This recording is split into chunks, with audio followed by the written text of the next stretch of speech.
بے نماز کی قربانی برباد ہے. جملہ میرا کڑوا ہے، معاف کر دینا، نہیں بھی کرو گے تو چندے مانگنے کے لیے کھڑا نہیں ہوتا. بے نماز کی قربانی برباد ہے، مردود ہے. جو نماز نہیں پڑھتا اس کے لیے قربانی ہے ہی نہیں. جو مستقل نماز کا تارک ہے وہ امت محمدیہ کا فرد نہیں ہے. کڑوی بات لیکن حقیقت پر مبنی. جو مستقل نماز کا تارک ہے وہ امت محمدیہ میں سے نہیں ہے. اسے کوئی ضرورت نہیں وہ 40,000 20,000 کا بکرا لے، جانور لے، ذبح کرے.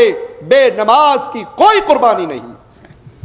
اسی طرح حرام کھانے والا، سود کھانے والا، سودی بینکوں کا مینیجر ہو، سودی بینکوں کا کلرک ہو، سودی بینکوں کا گن مین ہو، سودی بینک کے ساتھ کسی طرح اس نظام کی سپورٹ کرنے میں شامل ہو، جو سود کھاتا ہے اس کی قربانی برباد ہے. کیوں برباد ہے؟ کیوں برباد ہے؟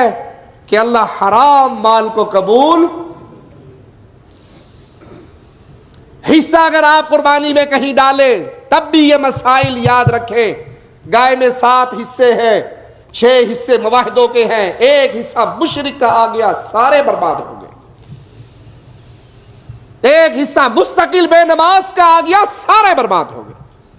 اپنے حصے میں حصہ ڈالتے ہوئے یہ نہ دیکھے چچا کا حصہ، ماموں کا حصہ، خالہ کا حصہ آ گیا، خاندان فیملی ممبر نے مل کے قربانی کر لی. پہلے یہ دیکھے یہ سارے مواحد ہیں، یہ سارے نمازی ہیں، یہ سارے حلال کھانے والے ہیں، ان میں سود والا تو نہیں ہے، لاٹری والا تو نہیں ہے، جوئے والا تو نہیں ہے، رشوت والا تو نہیں ہے، شراب بیچنے والا تو نہیں ہے، حرام کام کرنے والا تو نہیں ہے.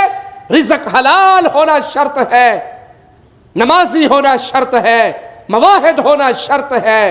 یہ قربانی انسان کے درجات کی بلندی ہے، اللہ کی رضا کو حاصل کرنا ہے، اور اللہ مشرک سے راضی نہیں ہوتا.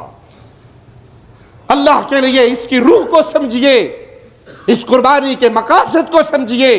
مقصد یہ ہے کہ کوئی چیز ایسی نہیں جس کو اللہ کے حکم پہ فوقیت دی جائے. میرے رب کے حکم سے بیوی کا حکم ٹکرائے، میرے رب کے حکم سے فیملی ممبر کا حکم ٹکرائے، اولاد، بھائی، باپ، عزیز، قریبی، رشتہ دار، قوم، قبیلہ، حکومتیں، سلطنتیں، کوئی بھی اللہ کے حکم سے ٹکرا رہی ہے، میں سب کو چھوڑ سکتا ہوں، اللہ کو نہیں چھوڑ سکتا.